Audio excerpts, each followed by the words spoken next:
everybody, welcome back to Ubrink Studio. Thank you for popping in again. This is the third and final one on Gelli Plate printing, though, saying that I have just ordered some embossed Gelli Plates which are coming in all the way from America, so I don't know how long they'll take to get here, but once they're here I'll probably do a quick video on that too.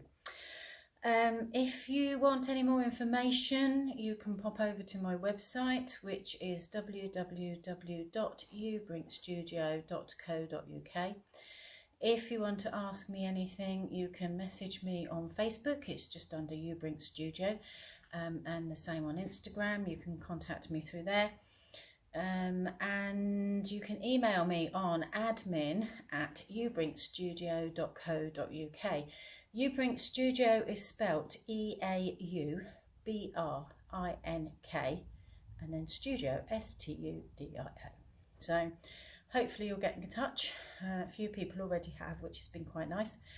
And if you want to post something onto my Facebook page under Ubrink Studio to show me what you've been doing with your Gelli Plates, that would be great, because I'd like to see them. One or two people have sent things in Messenger, which is quite nice to see. So in the first one we looked at basic Gelli Plate printing, and we touched on layering up a little bit, but not a lot. In the second one we looked at how to get layers of colour and layers of pattern onto your prints. We've done this both on fabric and on paper too.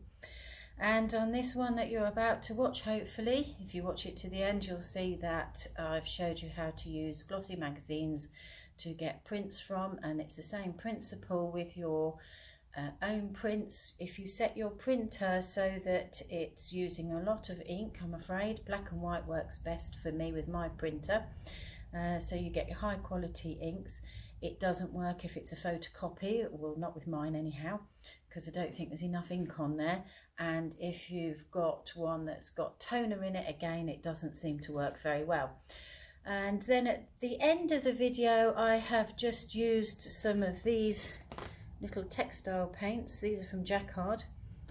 This is a little set that you can get with lots of different bright colours in. They're lovely to use onto fabric. So I've just done a couple of bits with a bit of colour in the background. You don't get a huge amount of colour, but then I didn't want to. And then the very last thing was I showed you at the very end how to use your acrylic paint as a resist to get some little bit of pattern, but not too much, onto your fabric. And then after that, how to take that off and use it as a print as itself. So I hope it's all made sense to you, and I hope you've enjoyed watching it, and enjoy the rest of the last bit, and I'll talk to you at the very end. Thank you. So this is part 3 of Gelli Plate printing, and this first part is to show you how to get prints from glossy magazines. The glossier the magazine page, the better your print is going to be, and I've also found that the dirtier my Gelli Plate is, the better my print is going to be. So just to show you, this print came from a clean Gelli Plate. This print came from a dirty Gelli Plate. So as you can see, they do vary. This is from a clean Gelli Plate, and this is from a dirty Gelli Plate. So I'm now just going to move this down so that you can have a look and see what it is I'm doing, and also which magazines. So you can see what I'm doing. I have got my rollers, the same as before. I've got a dirty one and a clean one. I've got my piece of perspex to one side. I'm using a smaller Gelli Plate this time. I've still got my piece of flexi cut, because it stops the Gelli Plate from moving as well. So even though that's stuck on, if I'm pushing it, nothing's going to move. It's safe and secure, and if I want to, I can tip it up that way and the Gelli Plate's not going to fall off. Okay, so First of all, I'm going to take one out of a Country Living magazine. So we're going to go for this picture here. Naturally, I'm not going to get it all onto this one jelly because it's quite small. The trick is not to put too much paint on your jelly.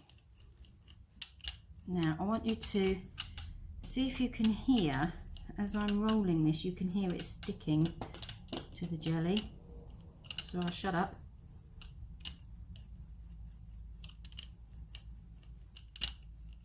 Hear that? That's the sound you want. There's only a thin covering on there. It looks a lot, but you can see it isn't. You can see through it.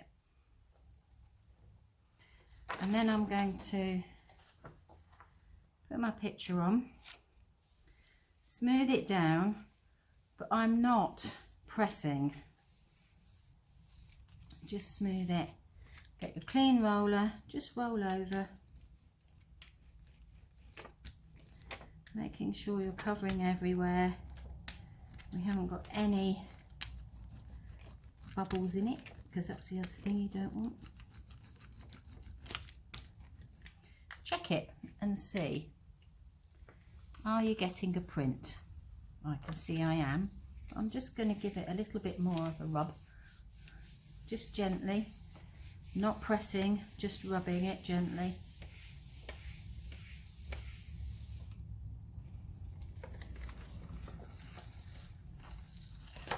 You can see where the jelly plate has been.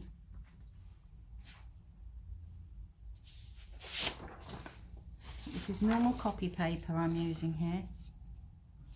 You can use any paper, card, anything, and I recommend that if you're using cardstock that's coloured or craft paper or craft card, it adheres to the background without too much of the background showing. If you want to put a bit of white on, gesso works quite well, or if you're going to use just a little bit of clear medium, any type of medium gel will do, so that you can't see the background, but it will help it adhere to it.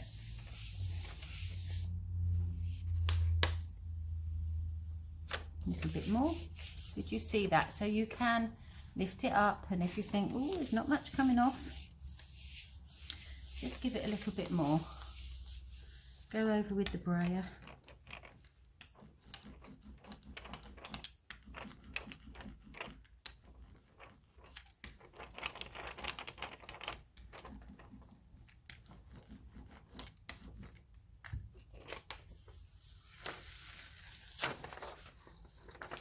So it's not a brilliant print from there, but it's not a bad one. So that was the inside of the magazine. I quite like this. Let's see what we get from there.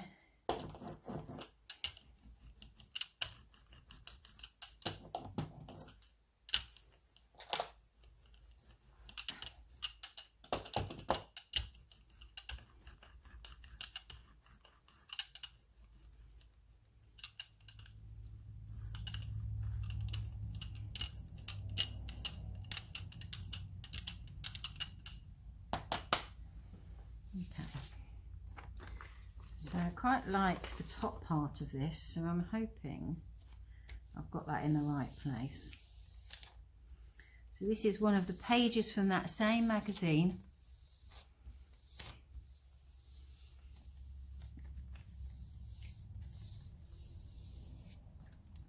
I'm not pressing, just rolling it over gently.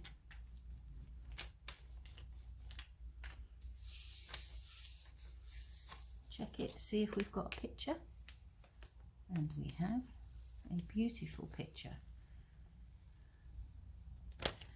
Just going to go over it a little bit more. So you see the difference between really high gloss, which is the outside pages, and then the inner pages. Okay, can you see that? Pop that magazine down there because we've used that one.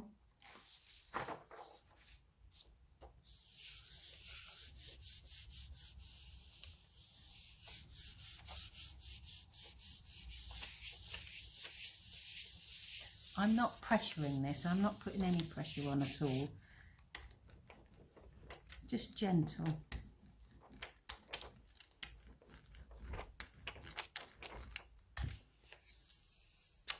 A little bit more.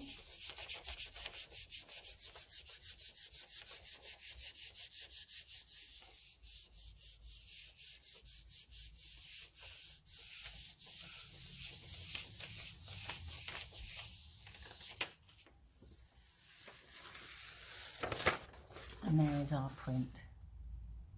You see that? Lovely. Now I'm not going to clean that. Just going straight over with some more colour. This is just black acrylic paint that I'm adding onto here. Tiny amount of green in it. Purely because I've got green on the piece of perspex I've got there and I want to use it up, so just mixing it in with the black really. So moving on to another magazine, and I'm just going to take the first page out. So this is the picture.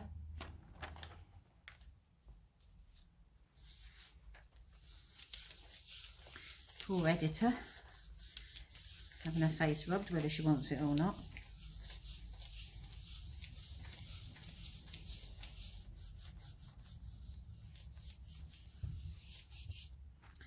Again, just roll over with the brayer. I'm not putting any pressure on at all, just making sure it's stuck.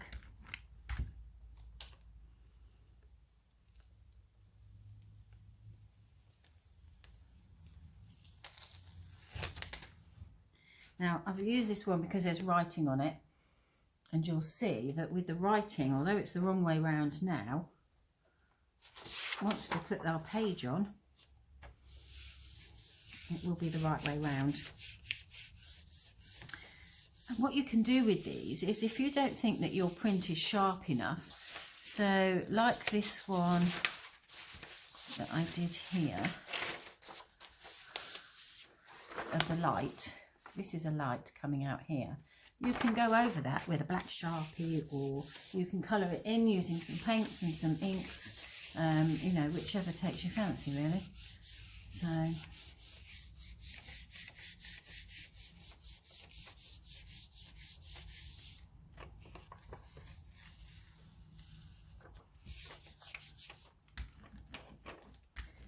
just encourage a bit more.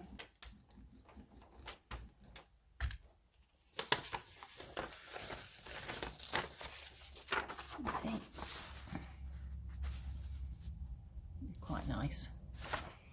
What I like about these is when the pictures of the buildings that are coming up, they look a bit ghosty, they look very old, so they're like from old black and white photographs, and I quite like that effect. So I'm using different magazines with different depths of glossiness on, because I want you to see. I'll just put a little bit more green on that one. That's that magazine. So we're now going to use this one. And let's see if we can find a nice building in here. There's some buildings.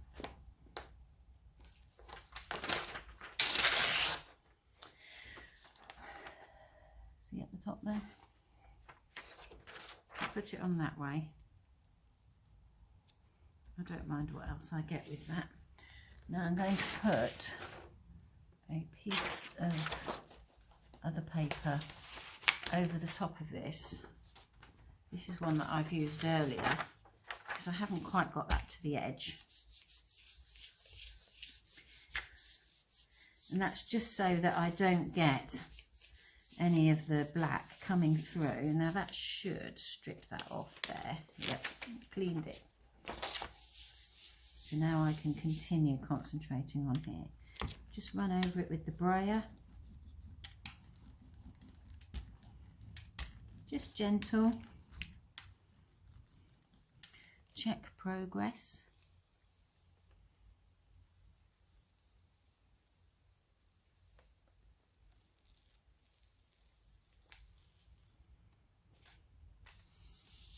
I'm going to give that a little bit more.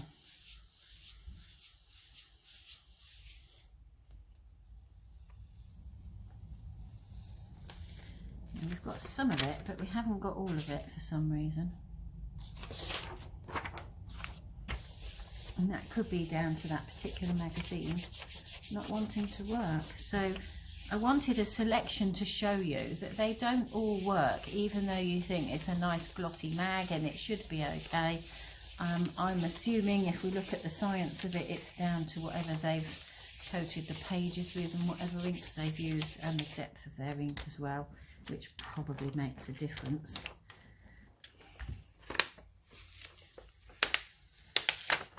So that magazine didn't give us a very good print. We've got some of it, but not a lot of it. So it's not that brilliant. It could be the picture that I chose. So just to make sure, I'm going to pick one more picture and see if I can get a good print.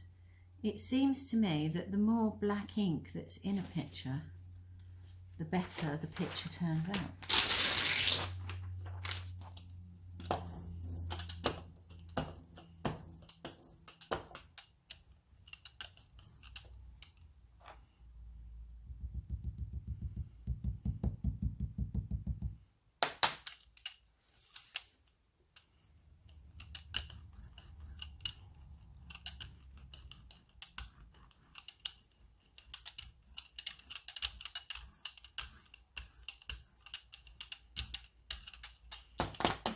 So here's the picture.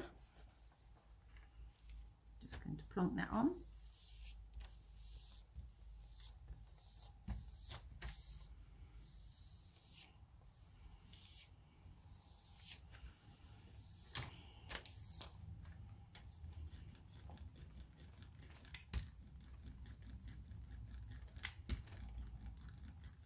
Again, I'm not adding any pressure. I'm making sure there's no wrinkles in here.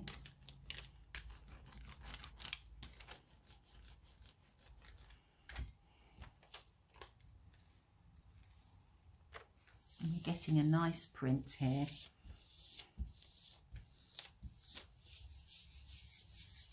And this one we'll put onto fabric.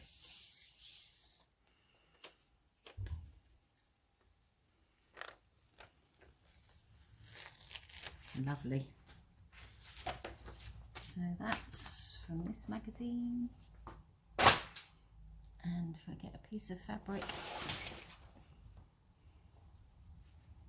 So this is my favourite cotton fabric. Going over. Bringing it out from the middle so that I haven't got any bubbles or creases or anything like that. And I'm treating it exactly the same. Just rubbing it.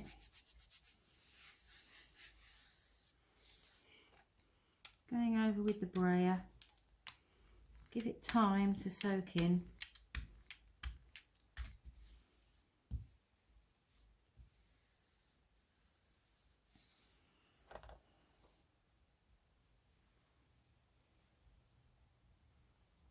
I think I'll just give it a tiny bit more time.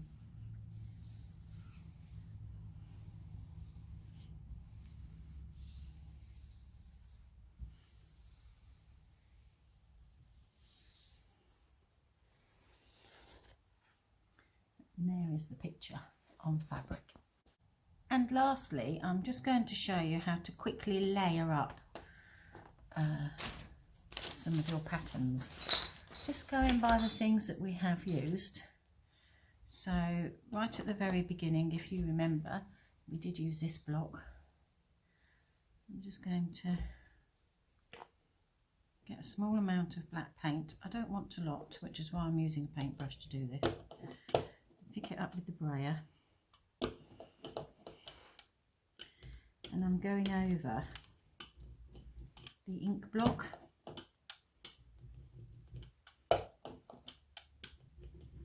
Which is why I didn't want to use a huge amount of paint. You can do this with Stays On inks or any other permanent inks if you wish.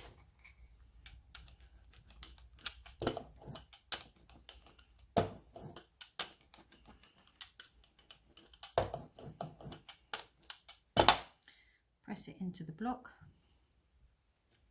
to get your patterns.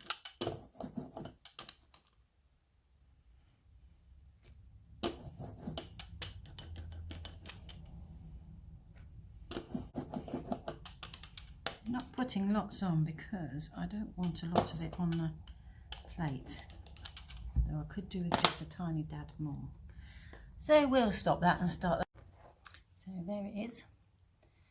I'm going to let it dry. Waft it a bit. I might as well just give this a wipe while we're waiting. My trusty wet wipes out. Could take another print from that, but I actually don't want to. Just give it a wipe. I'm not too bothered about how clean it is. I just don't want the paint to dry on it too much. But I do want it to dry on the jelly. So whilst you're waiting for the 2 minutes, I'm going to just stop recording for a second or two, and then I'll come back to it exactly where it is. So it's not completely dry yet. There are some areas that may splodge, but I just want to show you how to get the colour on.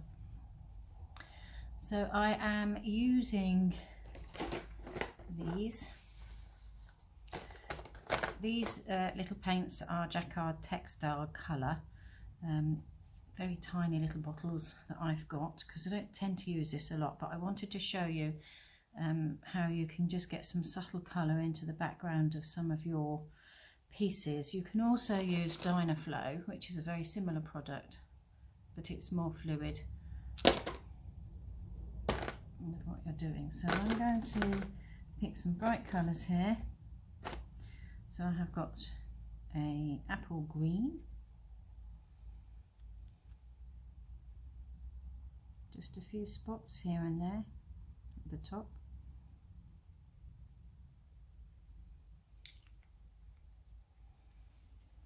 Followed by goldenrod yellow.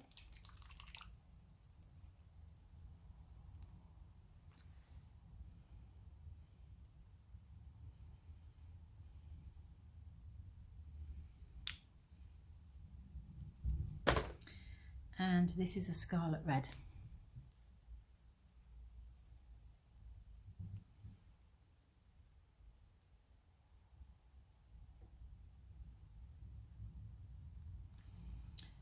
I'm going to get to clean roller, and I'm going to very, very gently, just a little bit. These rollers are hard ones, they're not soft. I prefer these, but obviously you need to find the roller which works for you best. Okay, so gently, just moving the colour over. That's all we're doing. Not going in with any pressure. We just want some colour on there as we go.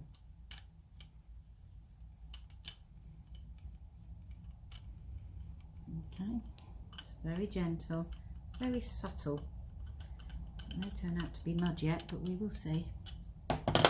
And then I've got my cotton fabric.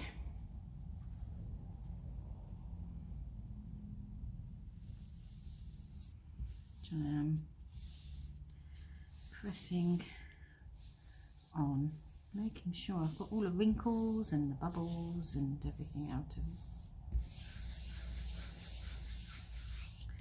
Go over it with a clean roller, because we are going through more than one layer here. A bit more.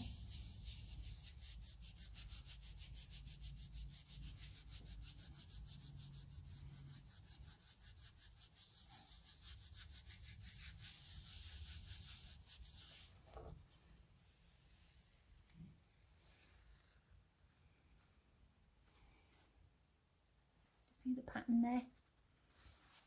I didn't want the black to show through, I just wanted the design. So I've used it as a resist. Hopefully you can see that okay. And it's still on there, you see? Haven't moved it. Now if I want to take that off with some colour, I would go back to using my acrylic.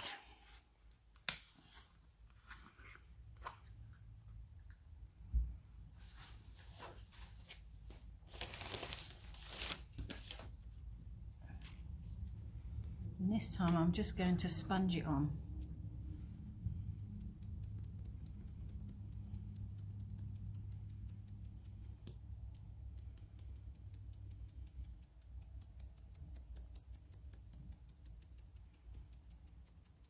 You might be thinking, why is she sponging that on instead of rollering it? It's because I want some texture.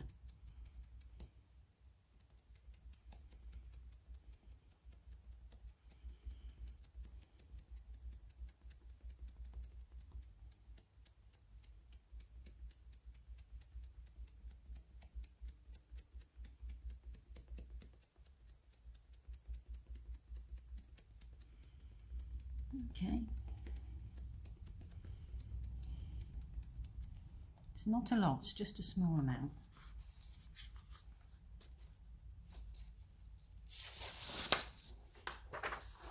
Let's get a piece of paper. Actually, what I might do, should we have some more? So that was the end of Gelli Plate printing number 3. I hope you've enjoyed it. Don't forget that your Gelli plates come in all different sizes. You can also get a round one, just in case you're wondering. Just Google Gelli Plates. There's 2 companies that are very, very good, and you can get different things. When the embossed ones arrive, I will probably do something else on there. Obviously I'll have to have a little play first and see what I can do with them and how they work in conjunction with other things as well, so that we can get some good mixed media stuff going on here. So enjoy yourselves. Don't forget, if you want to contact me, my name is Anita O'Neill and I'm at Ubrink Studio, which you can find on most social media, and also if you just Google me, I pop up all over the place. Thank you for watching and enjoy what you're doing.